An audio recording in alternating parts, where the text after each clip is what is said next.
Hi, Olia. Let's take a look at this new set of essays you sent us. Okay, local governments pushing companies, benefits and drawbacks. Here's what you said.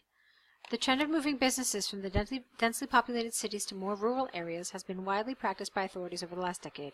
While freeing up more space in the cities, it makes it more difficult for the workers to commute. Therefore, this phenomenon has both positive and negative sides to it, and I will outline them in this essay. Well, that's really lovely. I like that. Good job.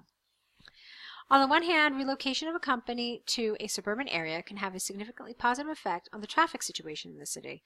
It will relieve the traffic congestion, careful, because there should be a G and there should be no S here, caused by the commuters trying to reach the city center every day at the same time, therefore making the influx of people move in the direction opposite to the middle of the city will make the traffic disperse more evenly.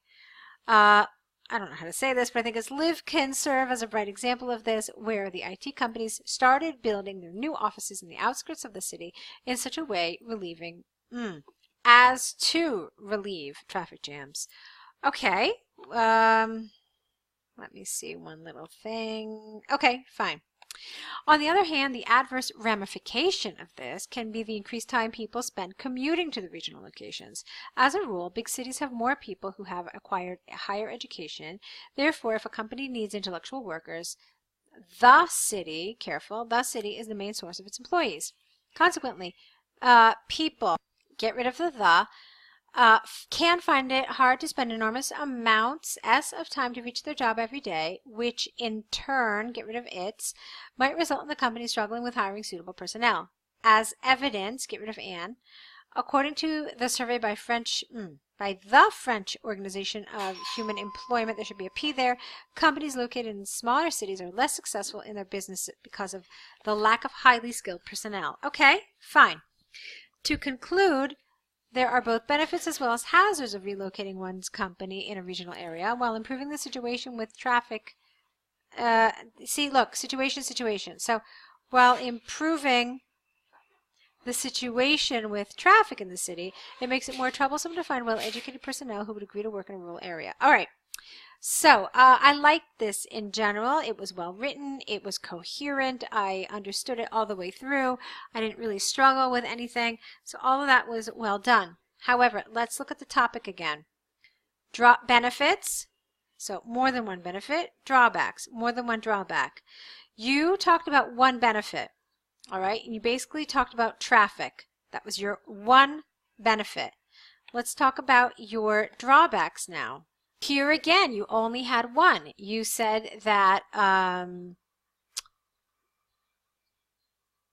basically company, well, maybe here you had two, really.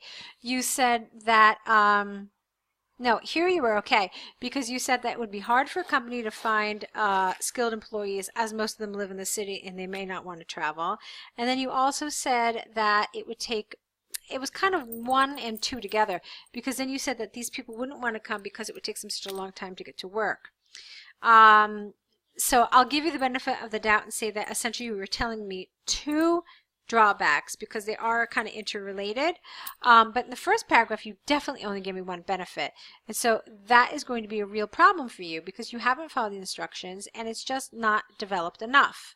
So to give you an idea of what that means, we look at the band descriptors for task 2, and if you look at this whole row here is task achievement. If you look at band 5, it says present some main ideas, but these are limited. Okay? Or look at this, addresses the task only partially. Well, that's what it means when you essentially, where are you? That's what it means essentially when you, here you are. When it asks you for benefits, but you only give one, or when it asks you for drawbacks and you only give one. It means that you're answering it partially. You haven't answered it fully. Okay? So, I mean, this is my interpretation of the band descriptors. It's possible that, you know, an examiner, you know, might give you the benefit of the doubt and say, no, no, no, it's okay. I mean, Olia talked about it. So, for example, here, somebody could say, some relevant main ideas, but they're inadequately developed. So it's possible that your essay would put you here because you missed one of the benefits. You only gave one. It's possible. But just as this is possible too. And so that's why I'm pointing this out to you. Okay, Olia? Okay, so I think we've covered this essay. I liked what you wrote in general. If there was one thing that I did want to mention, it's about the word big cities. I think I saw it at least once. Maybe I saw it twice. I know I definitely saw it here. I'm never really a big fan of the word big. Big, small, nice, good, bad. These are words that in IELTS and at the level where we all want to get, big, small, good, and nice are really not meaningful words. So try to boost it with something a little higher level, something like in larger cities, in modern metropolises, something like that. I mean, there are a lot of other words you could use, okay? Okay, so let's look at your task 1 now. Oh, I love this one. This is one about tea. Great. So the flowchart illustrates the process of making 5 different types of tea. Overall, it is a multi-step process, and each sort has its own peculiarities of preparation. Okay, that's fine. So the initial step of tea preparation is sorting and cleaning. That's true. Followed by withering. Careful with your spelling. There's no H here. Followed by withering for black, oolong, and green tea, and steaming for the white tea. Which is the former? Uh-oh. Careful here. The former and the latter only work when you have 2. So if it had been black and green, black is the former. But when you have more than 2 things, you can't use the former and the latter, okay? So the former one has only one more additional process of preparation, which is drying, making it the easiest. So you don't mean the former at all. In fact, you mean the last one, which is white tea. Okay? So I like what you're trying to do. Unfortunately, it's fallen flat because you used the wrong word here. All right. Black, oolong, and green tea, however, subsequently undergo varying processes. For green tea, get rid of the. Don't use contractions, okay? I know it's task 1, but you should still be more formal. No contractions. So it is pan frying, steaming, or frying. For oolong tea, it is shaking or rolling in basket to remove tea edges. Gong fu, I think that's a G, not a C. Black leaves are rolled into strips, whereas broken ones are cut to produce black tea. The processing for these 3 types culminates with either drying or frying, depending on the desirable tea. All right, you've definitely left out some information. We'll talk about that in a minute. To make a scented tea, one should proceed with working with green, black, or oolong, drying it first, following with scenting it with flowers or fruits, and finalizing with cooling. Okay, so you absolutely mentioned all of this about fermentation. I think you didn't mention this thing about pan frying, so there was definitely some important steps missing here. Should you mention all the steps? Well, in something like this, yeah, probably. It's not that hard to do. This is how I always recommend doing this particular one. First of all, the 4 T's start with sorting and cleaning, exactly as you said. White tea is the easiest to produce, as its following steps consist of only steaming and drying. Here you could say that the other 3 types of tea end with drying as well. Okay, you could have said that.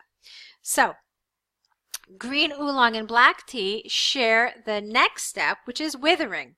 Okay, although green tea is not always withered. Following this step, green, oolong, and black tea differ somewhat. Green tea must first be pan-fried, steamed, or fired. However, oolong and black tea are either shaken or rolled or cut. Okay?